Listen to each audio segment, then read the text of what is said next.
Hi, everyone. Hello, welcome to day 11 of our creative storytelling photo tips. Those of you who are with us here live, thank you so much for joining us. I'm sad to say Alicia is on an airplane right now. She's heading back to Boston, so she will not be joining us for this class. She's actually in the air right now, but we have loved having her here in the studio, and don't you worry. We spent this morning actually. Hi, Diana. Hi, Laura. Hi, Sarah. Thanks for joining us. We spent this morning planning out, really solidifying what we're doing for the rest of 2020 and setting our goals. So you will be seeing much, much more of Alicia and I together, I promise. How's everyone doing on this happy Wednesday? Wednesday is going to be a day that we're going to be coming to you regularly, even after these 12, can you believe we're on day 11 out of 12 days of these tips? We've done a whole month, 3 times a week. Yeah, Sarah, I'm excited. I have literally written out, what's 52 times 2? 104 different tips that we are going to bring to you guys over the next year. That's crazy to even say that out loud. We're going to be creating, I know, wow, right? We're going to be creating 2 different fun events for everyone to join us free each week. You guys who have helped us out in getting started with these creative storytelling tips, you're the reason we want to keep this going. So thank you for joining us constantly, because it helps us really figure out how we're going to keep this conversation going and get you guys inspired year after year after year. So what we're going to be doing is, starting in June, we're going to have a Wisdom Wednesday, where we're going to go to you live on Instagram and give you one tidbit, one life lesson, one little story about what it means to live wonderful. And it could relate to creativity. It could relate to wellness, travel, everyday life, enjoying family and friends. We do know we have 52. So once a week, we're going to be doing that starting in June. Haven't decided definitely on a time yet, and I don't know if it'll be on at every time, but Wednesday Wisdom. And the other thing we're going to do is we're going to do fun Friday photo tips. So we're going to be doing what you guys have been a part of 3 days a week. We're going to keep these going at least on Fridays. We're going to be doing these webinars probably at noon. I feel like lunchtime is a great time to just, get people inspired and get them out of their heads for a minute. So Fridays specifically will be photo tips to help you feel inspired behind the lens as well. So we were talking about that this morning. And what else do we talk about? Oh, we're going to have another portrait workshop coming up, hopefully in August. And that will be in person here at the studio. So she'll be coming back for that. But I do miss having Alicia here. So even Friday, you'll be seeing us on the dual screens again. Well, she'll be joining us from Boston. In the meantime, we hope she has a safe flight home. And who's ready for tip number 11? I'm going to wait till Friday and make it more of a contest. So I'll give you guys a heads up who's here with us live now. You have some homework if you want to, be prepared for the end. Friday, what we're going to do is we're going to review all the tips, okay? So this is the last new tip where you're going to feel like, okay, I have to remember the ones from the weeks before, because I want you guys to try and remember all these tips on Friday. We're going to see who can answer them and remember them all the most, okay? So today's tip, and how I want to show you today's tip is kind of how we did it before. Notice how my voice is back and a bit better. I'm going to show you tons of photos right now, and I want you guys to take a wild guess as to what you see. And here's the thing, you might have already read what today's tip is, but the point of coming live is to get this great explanation and this foundation about how to use this tip in the moment, right? It's one thing to hear it. It's another thing to be out there and enjoying the world and go, here's a picture I want to take. Now, how do I remember that tip? So the best way to remember something in the moment is to visualize it, to feel it, to have an emotion attached to it, right? When you're learning it. So what I want you to do now is I'm going to bring up some photos and flip through them. And when you think you know what you see, what catches your attention, what grabs that feeling for you in this story, and you know what that tip is, I want you to type it into the tip box, okay? So let me share my screen, and we are gonna bring up, this is our Instagram account, guys. So I'm gonna pull this over here, and let me know that you can see, oops, give me just a second, sorry, technical difficulties here. Let me know that you can see these photos in the chat box. If you're here with this live, tell me, yes, I see the photo. And right now the first one is a really cool, perfect. You guys can see it, great. So I'm gonna bring this up nice and big. And I'm gonna repeat this. I know I've been saying this for the last 10 days. This will be the 11th time I've said it. Each one of these tips compounds on the one before it.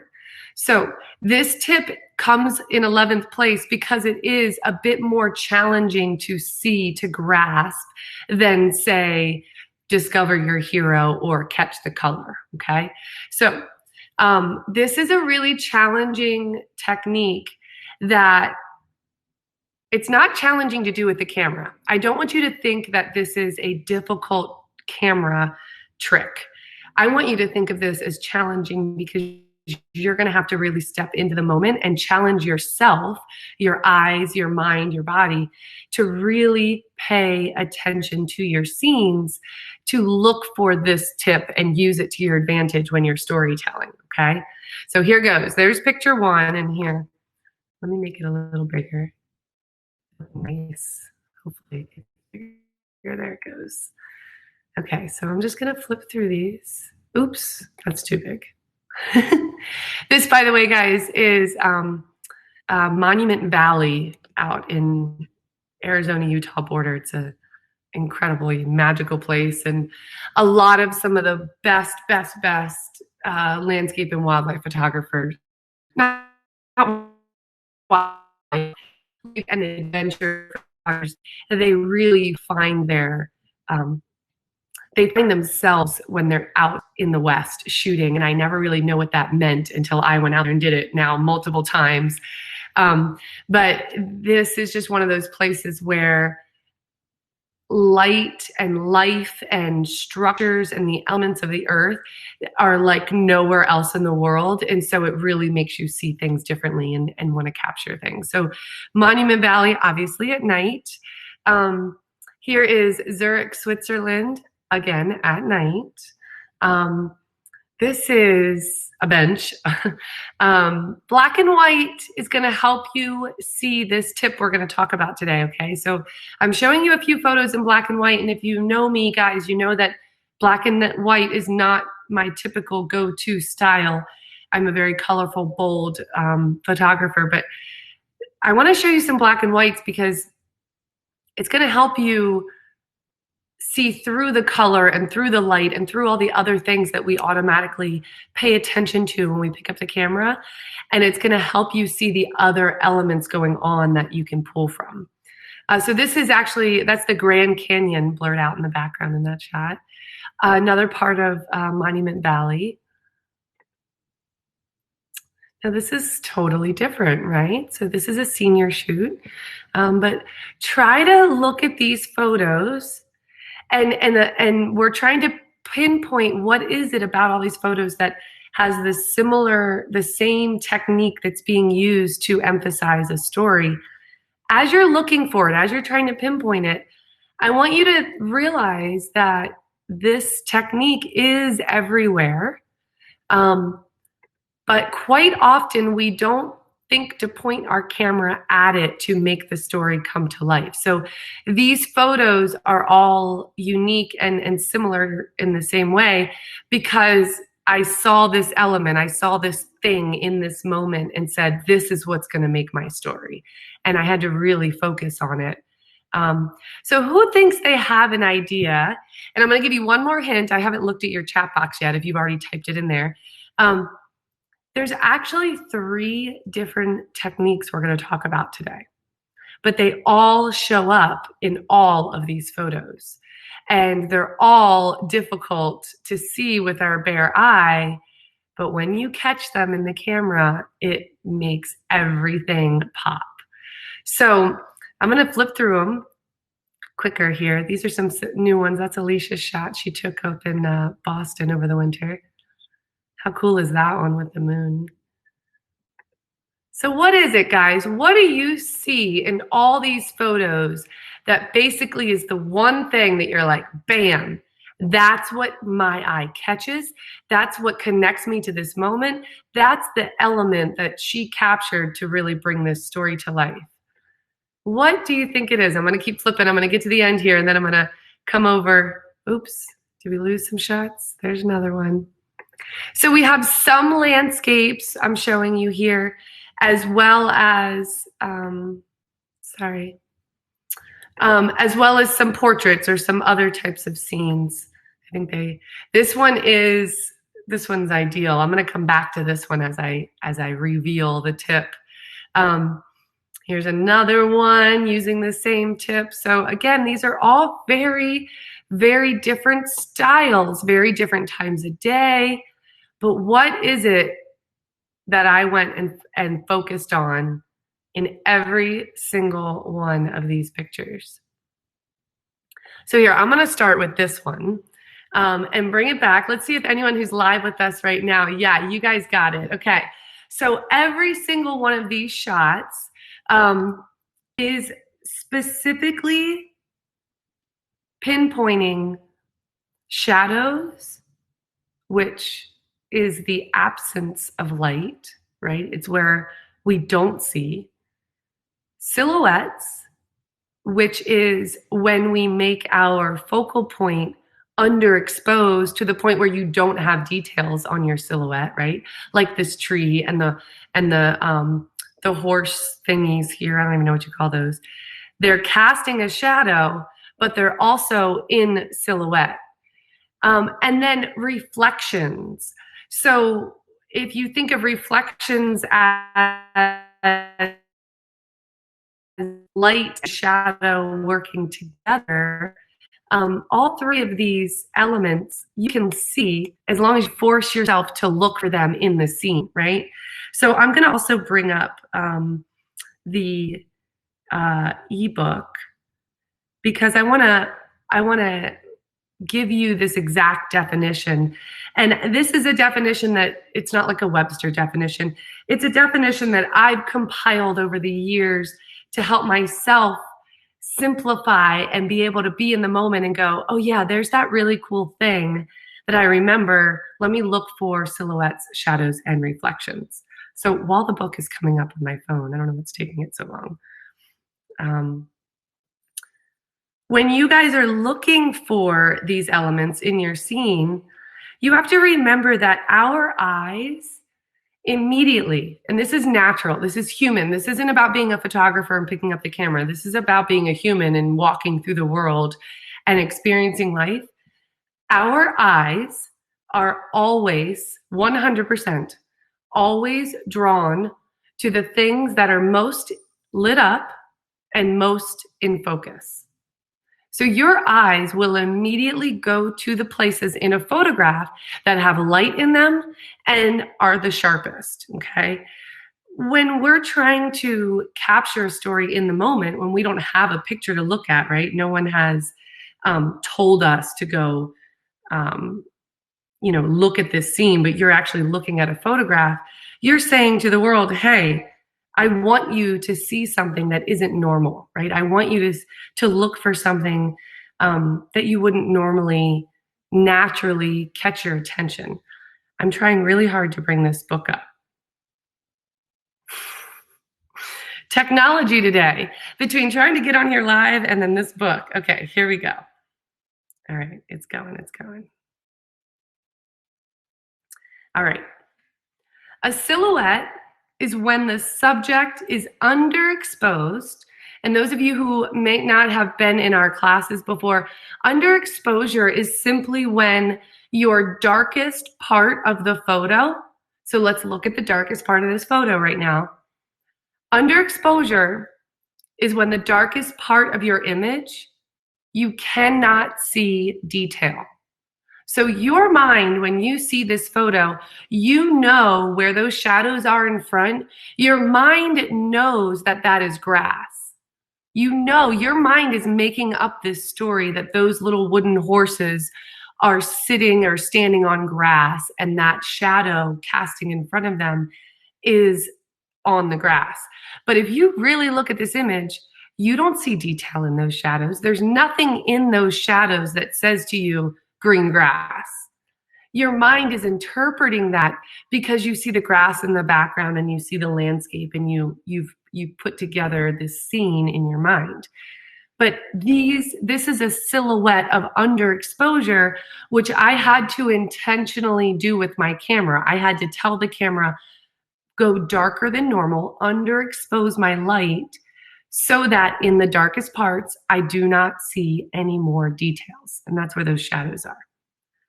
Okay, so a silhouette is when the subject is underexposed and they are in front of the light source.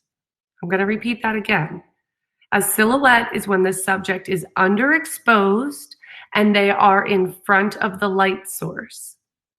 So if you were in our portrait workshop last weekend, we talked about something called backlighting. Now, this image is backlit, but in a portrait, when you are trying to tell the story of a person in a portrait, you're not trying to create a silhouette of their face, right? You want to light up their face. So in a backlit portrait, you are actually overexposing the image because the light is coming from behind. I'm going to switch over and show you my face for a minute, guys. Let me stop this sharing. I want to give you a demonstration while I have you with me live. So if you have a backlit image, right now I am front lit, correct? You know I'm sitting in front of a window, the light's here. Notice how I have no lights on in the background. If I were to turn those lights on, you would have more even lighting. There would be light back there and here. Right now there's no light back there. It's letting this look brighter. If the light is only coming from back here and there was no light in front of me, like I was facing a wall, this would be brighter and I would be darker, correct? In a portrait, there's a style of lighting called backlighting where you actually have the light source, the sun, coming from behind the subject, and therefore they're not getting any light on their face. So what you have to do is make that light source even brighter, and you're going to bring that light around and create a soft, it's what we call soft wrapping light. Which is great for portraits. But a portrait photo that's backlit is overexposed. So I point that out now because when I go back to sharing my screen and you look at this, I want you to understand that what we're talking about today with silhouettes and shadows, you are underexposing the photo to create this effect. You're doing something very different, even though you're using the same type of light, okay? So this is a backlit photo that is underexposed, and that is what's creating the deep dark shadows where you don't see any details, and it's creating that silhouette look of the object itself, right? So the tree is in silhouette, the horseshoe wood things are in silhouette. I don't know if you noticed, but this is a little tricycle here, so that is also in silhouette. So as I finish this definition, we'll go on to the next thing. Essentially, with this technique, you are now exposing for the light, not the subject itself. Similarly, shadows tend to be darker than normal. And you have to remember, our eyes don't always recognize shadows, even though they are literally everywhere you look. So another like life-altering moment for me as a photographer was not just when I started understanding light better, but when I started understanding the absence of light and how that created the shape and the textures and the contrast, because the absence of light, the shadows, are just as necessary to create your story as the light is itself where you're exposing for the objects.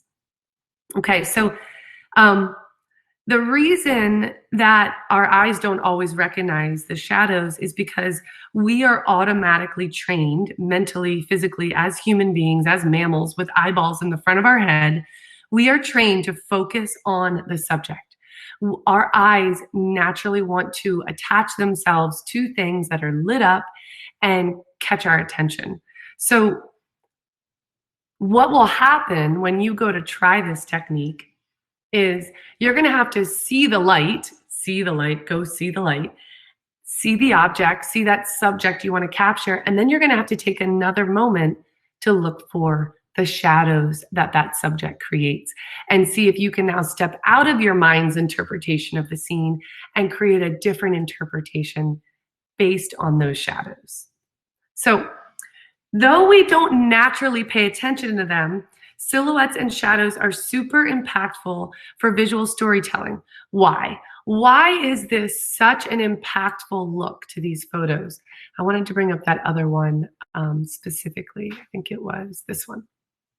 So why is it that if we look at this photo, the fact that this guy is in silhouette and we've created this shadowed look, why does this tell the story? What connection do you get? Why is it so impactful?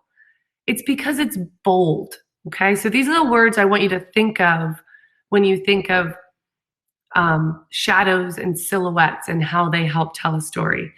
They create bold, naturally high contrasting looks. So when you think the word contrast and bold, you're going to pop your colors. You're going to really create this definition between textures and layers in your photo. Your depth of field is going to feel different, right? Look at this scene. You have a foreground, a midground, another midground, and then a really, really far background where those mountains are in the sunset. So here I have this main subject kind of in my foreground. He's not lit up very well. What is exposed for in this photo? It's the light, it's the sunset.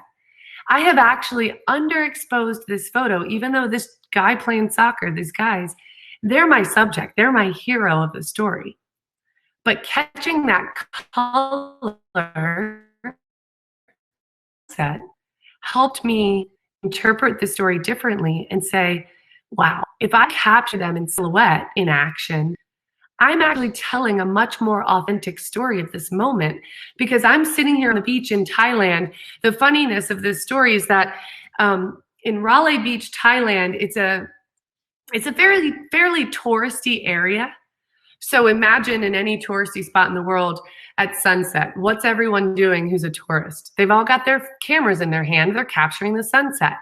So almost nobody on this beach was paying attention to these local Thai kids playing soccer. Now imagine if you're one of these Thai kids, they see this sunset every day. They're probably annoyed by all of us tourists, right? So while everyone else was down at the water's edge, shooting the sunset and the boats and the mountains, which I got that shot, of course, I had to take a step back, literally and figuratively, look at my scene a little differently and go, how can I capture what it feels like to be on Railay Beach in Thailand? How can I really capture the authenticity of this moment? Oh my God, look at those kids playing soccer. Well, I don't want you to necessarily think of them, right? I still want to interpret the story of being at the beach at sunset and the feel of these boats and the mountains in the background. But by bringing in the silhouette and shadow of this action of a person, we've now added a whole nother dimension to the story of a beach sunset, right? But this doesn't come naturally. It does not. It doesn't just catch my attention immediately. I have to think about it, and I have to purposely choose to underexpose this shot. So bold, contrast. The other words that come to mind are ethereal, and mystery. So when you don't allow all of the details of your main subject to be seen, it leaves this mystery. It allows your viewer to really start to interpret the story the way they want. They can picture anybody in this guy's position, right? They could picture that being any beach, because we've allowed ourselves to take out some of the details without diminishing the shapes and the story of the moment, right? So you can create a real emotional connection to a scene when we take a step back and really look for the parts that help bring out the light, which are going to be those shadows and a silhouette. Now, does anyone have any questions or thoughts that come to mind? Perspective, yes. You have to change your perspective, right? So does anyone have any other thoughts that come to mind, or questions maybe, or maybe moments that you were shooting when, because here's another thing, this is something that comes up a lot when we're first starting out, especially with DSLR cameras. How many, those of you who are with me now, let me ask this in a question. How many of you here, Debbie says she's sorry, she's late, she was out riding bikes. Hey Debbie, you missed it, I was late too.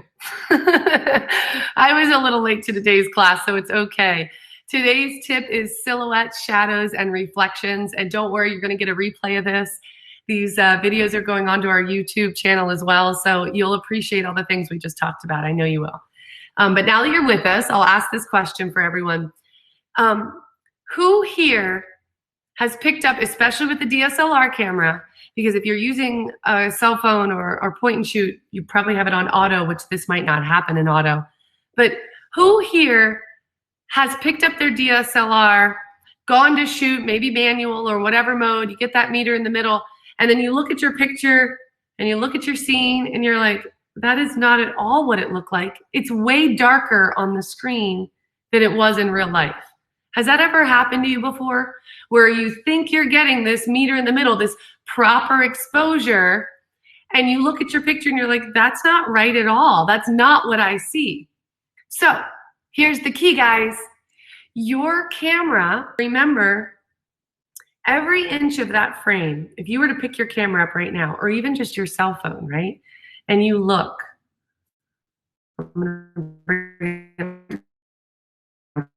So if you were to look through my scene, right, and we were to go, oh, I'm gonna take a picture of the studio. Okay, look at me try this. Who do I think I am?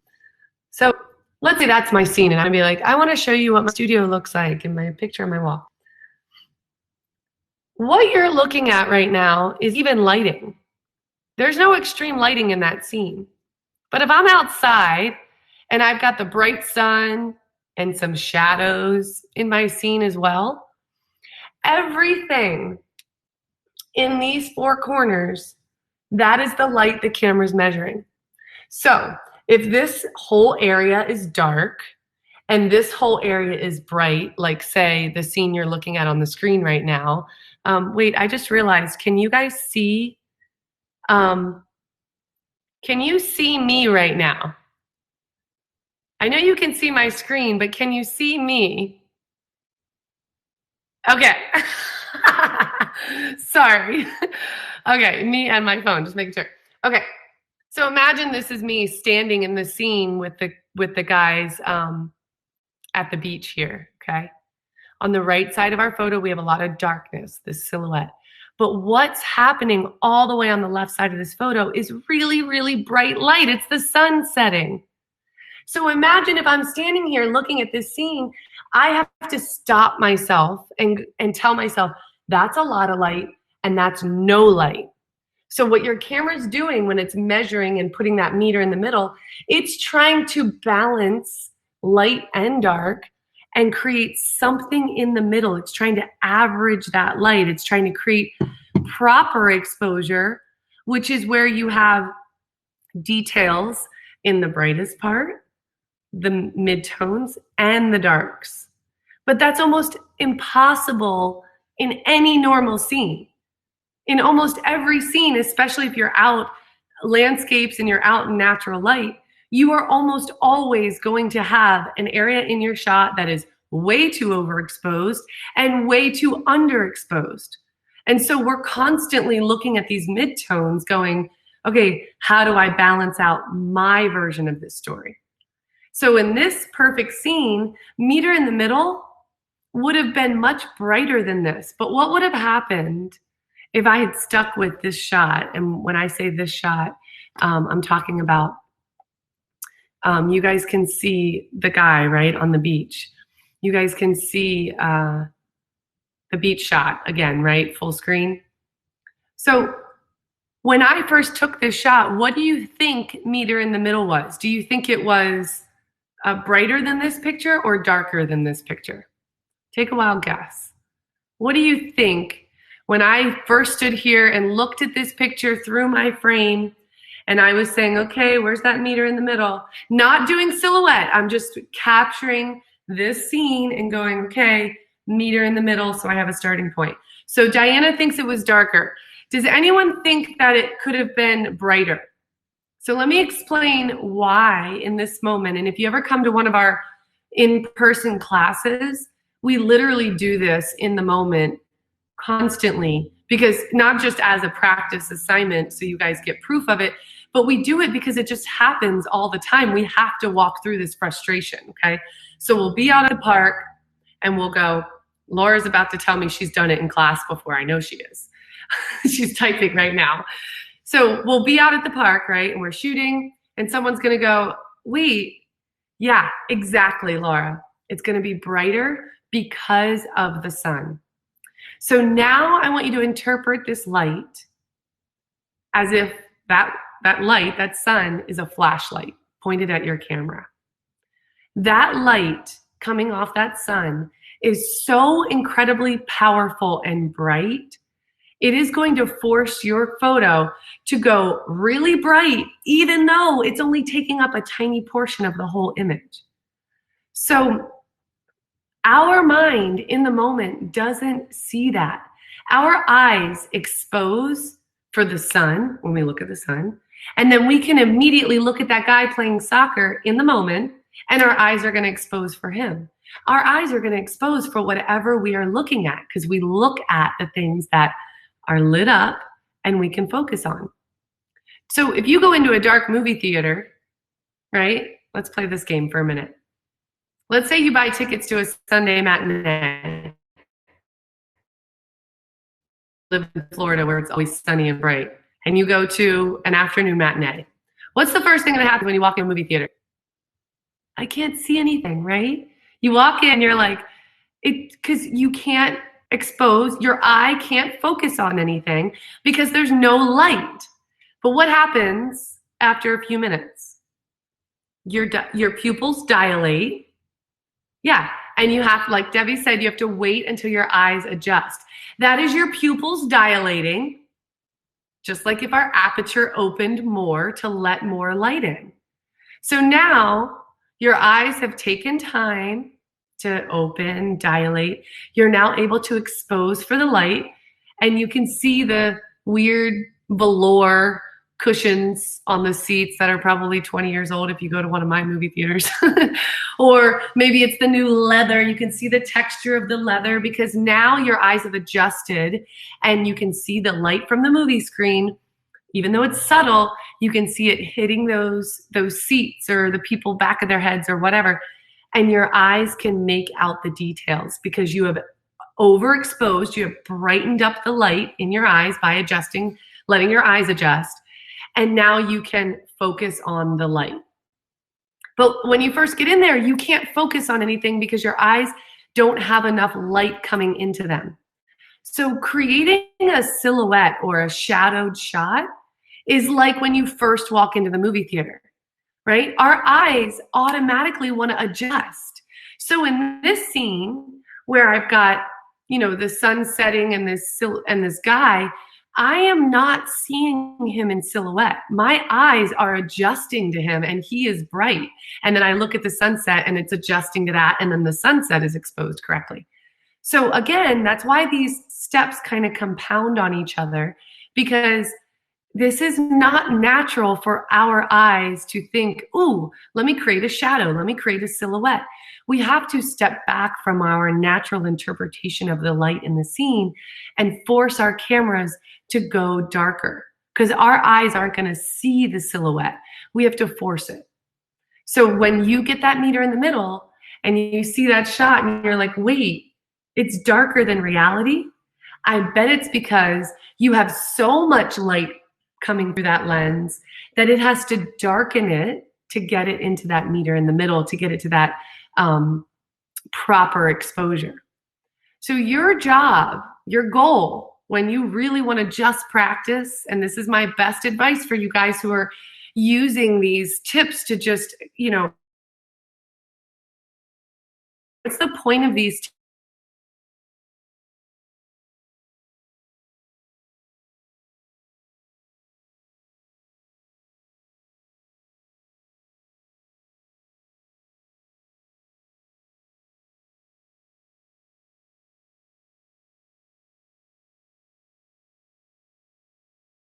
here? I see that we are losing a little bit of light here, a little bit of uh,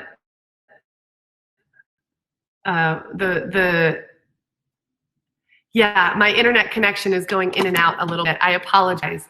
It is being recorded. I know. Wonky internet. Welcome to Florida. Wonky internet. That should be a hashtag. I will tell you, I live in a cement block house, and I'm sure that's not helping either, that my studio is upstairs. But one of my goals this week, now that all the Alicia goals are done, she's left. One of my goals this week is looking into one of those boosters for the internet that I can bring upstairs. So yes, I know. I apologize, guys. Thank you for bearing with me in all this, technical difficulties. So when you are looking to take your photography, to not just take your photography to another level, but when you are using these tips to literally inspire yourself to see and feel your experience differently, this is one of those things that you're really going to have to be in the moment. You are not going to naturally go, ooh, look at that silhouette. Ooh, look at that shadow. Ooh, look at that reflection. Your eyes are not going to go there first. You're going to have to be patient with yourself and look for these things and hone in on them. I'm looking outside right now at this beautiful sunny day, and I want to go to a tree. But what's cool about what I'm seeing is the shadow on the ground caused by the tree. So we have to take a step back to really put this storytelling tip in play. Okay, we have to really put our cameras down for a minute, look at the world and look for shadows and silhouettes, really search for them in our scenes. So I know these are supposed to be about 30-minute segments and we're already going over, but I just want to add in one other thing, which is reflections, okay? And I'm going to bring up another shot real quick. And mind you,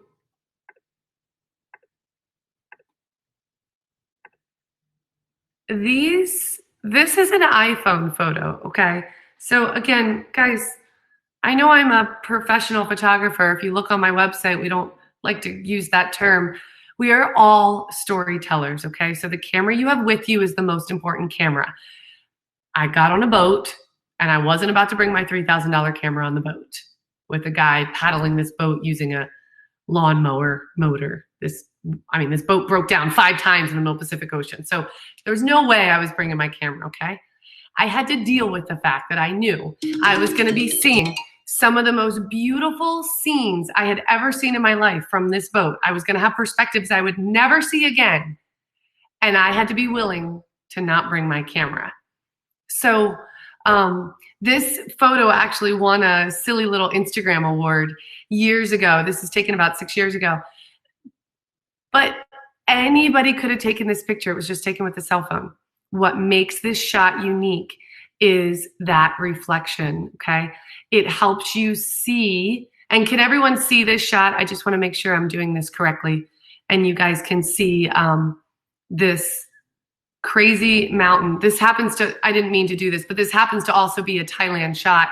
I just pulled up my Instagram account and grabbed some of these photos from over the years of traveling. Everybody had their cameras out, cell phones out, shooting off the boat for this. This was totally a touristy boat ride. Yeah, totally. I love that. Debbie said she sees the leading line that's in the reflection. You're absolutely right, Debbie. So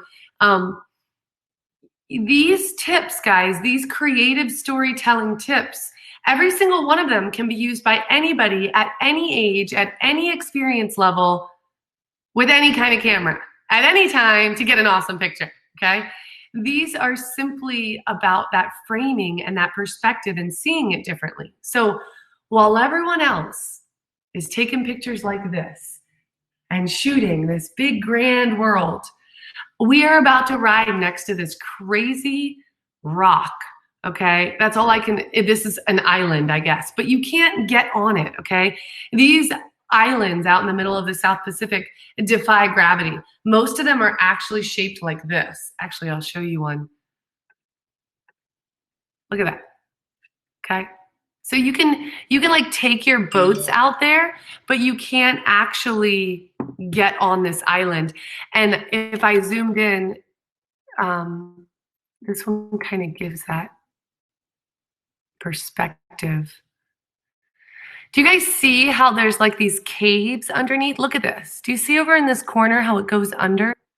So you could, not this one necessarily, but some of these are actual caves and you can get your boats into them.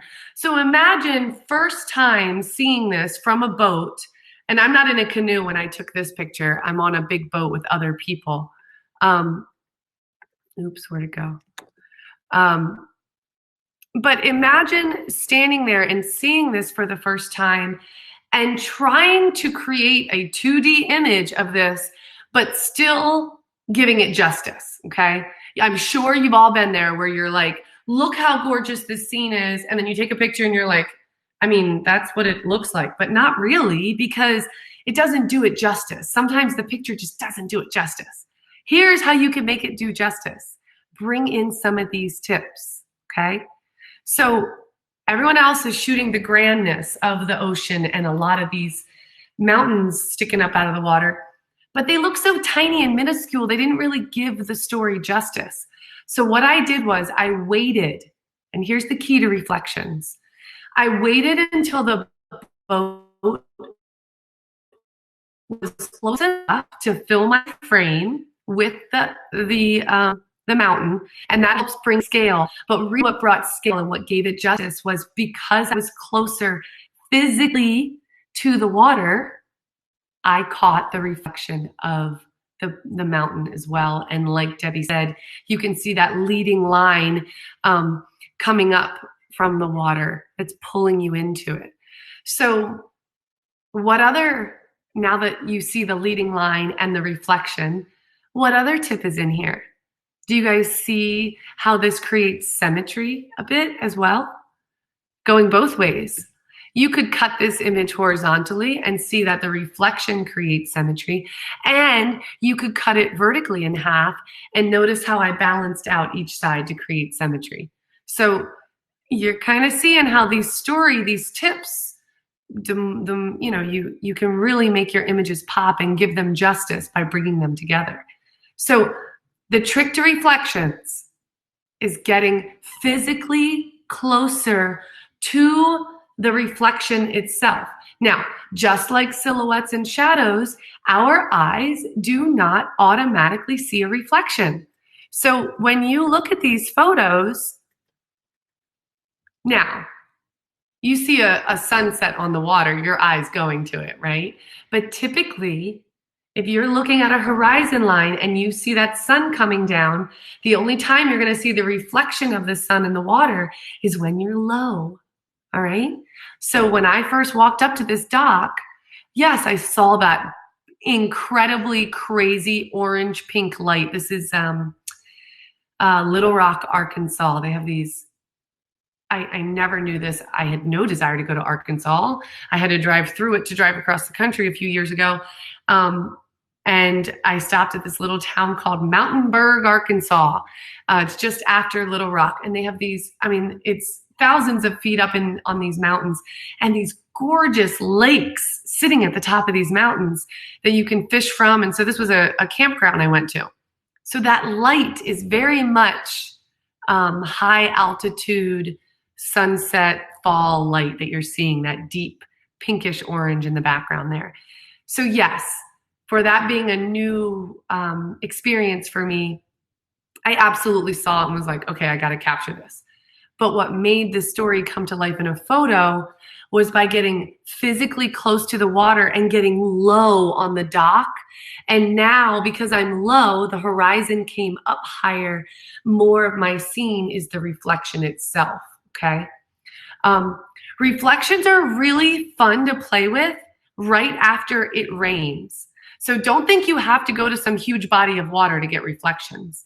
Go outside right after rain, if it's still light out, and watch how magical your camera sees things, because you have to remember, once rain has hit the ground anywhere, you now have way more light to work with because there's wetness on the ground. So any light that's left in the air is bouncing off that wetness and creating reflections and helping brighten up your scene. So go take your hose and spray things down and watch how you can create reflections and play with light differently. But if you're in Orlando, you know we have plenty of lakes. If you're on the beach somewhere in Florida, go find beaches. If you're anywhere where you can find big bodies of water, you will really be able to hone in by getting in low and watch those reflections pull your story in. There was one other reflection. Now, this isn't necessarily a reflection in the water, but what am I reflecting? I'm reflecting the sunset. This is literally, these shots were taken just a few minutes apart from each other at the same lake. So you can create a reflection in the water. Here's where I've used, now this is an underexposed image, right? So just like shadows and silhouettes, I'm not keeping my meter in the middle. I'm at like -1 on these shots, okay? Possibly with the guy and the soccer ball at the beach, I was probably almost near -2. And that's really gonna bring out those colors in the bright sun and the textures in the sky, but it's also gonna leave that darkness where you're gonna see those silhouettes and reflections.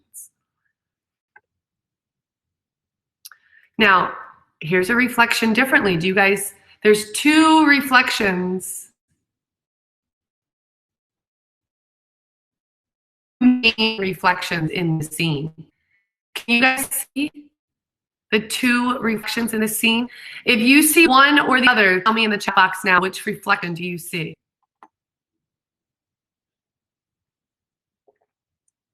Yep, Debbie's got it. So you've got the glass on the window, you've got, or even just the light of the moon hitting the white door. So it's casting this reflection and these shadows that's giving you this, remember, shadows and silhouettes and reflections, I want you to think of the word contrast, right? So if you pull the contrast slider in your editing, what does it do? It makes your darks darker and your brights brighter. Really, it's pulling the colors and the layers of light apart. So when you look at this door, you can see that it's really a white door because it's got a bright area, but right next to that bright area is a dark contrasting area that's showing you the definition of the door. So that's a reflection, that's a shadow, a silhouette, however you want to look at that. Again, those 3 words are really, they're very similar. And then you also see it out here in the lake itself, okay? So silhouettes and reflections. Here's shadows, right? We have shadows on the ground. This is Portofino, Italy, a gorgeous town, but if you haven't been there, I don't mean to disappoint you. I'm gonna give you a little, what do you call it? Tease or what do they say when you give your, spoiler alert. I'm gonna give you a spoiler alert about Portofino, Italy, the most beautiful town in northern Italy. Oh, it's beautiful, all right, except there are no window shutters or window frames. Everything is painted.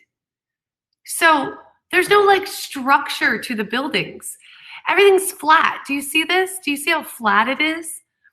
So it's this strange dichotomy of like when you're far away and you're looking at these buildings on the ocean, it's gorgeous. It looks so neat, these cascading cliff sides with all these buildings on it. But then when you get up close, you're like, wait a minute, that's just a flat wall with a painted window around it. It's very strange.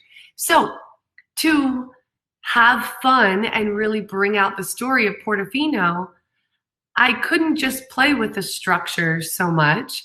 I had to go looking for areas where that light was casting shadows to help tell the story of the streets and the buildings a little differently. This was the same moment with the soccer players on the beach.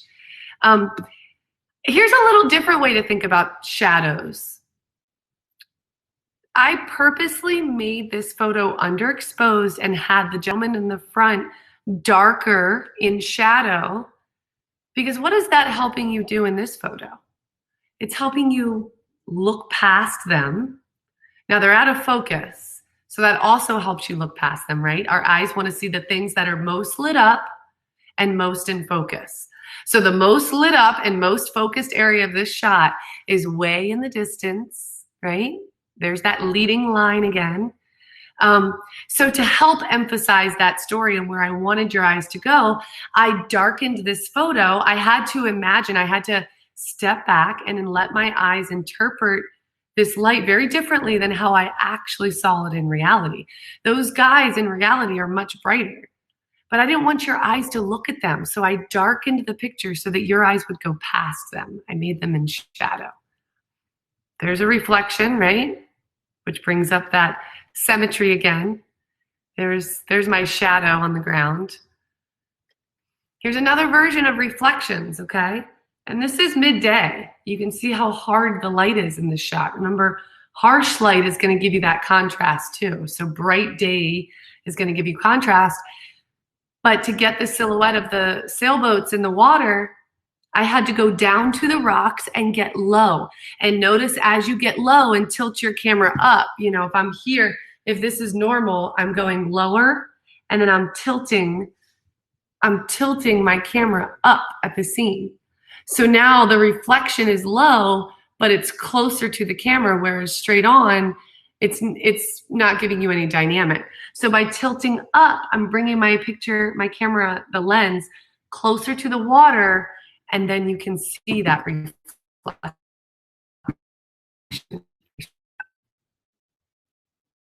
Here's where we use all three. We have the reflection in the water of the buildings and the swan.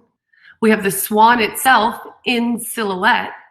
And we're using the shadows of that, you know, sunset light to bring this all together. This picture is not properly exposed. That's kind of the key here, guys. Like, if you want to use these tricks, we're probably going to have to underexpose our photos. So who likes this trick? Who is starting to think about their shots maybe a little differently now? As you maybe, good, Laura loves it, good. Here's another one. This is Toulouse, France, okay?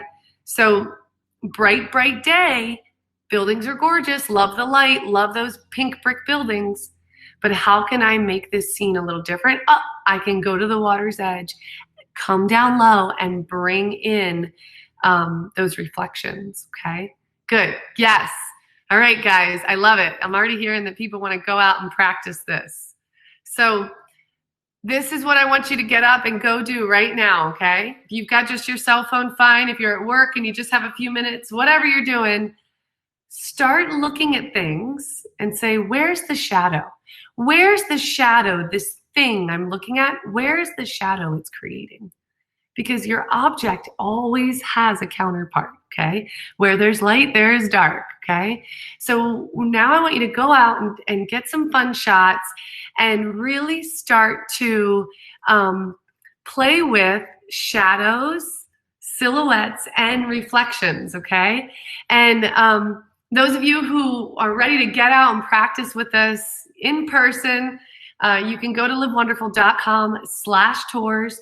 We officially have all of June, all of July, and all of August. We're probably going to be adding some more stuff in August. But but there are things up on the website. So we have photo tours at Lake Eola during the day and at sunset, and we're doing night photography. We have Mead Gardens. Those of you who are local and you've never been to Mead Gardens, I would say Lake Eola is modern, hip, fun Orlando, today's Orlando. Mead Gardens is old, authentic Florida.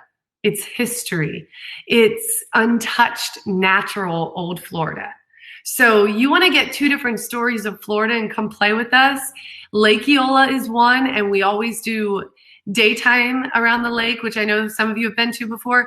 And then we also do night photography there and sunset. And that one's so unique because you don't have to do the daytime storytelling before you come to sunset. If you are on manual mode, you will love the sunset shoot because it's going to show you every kind of light you can possibly take.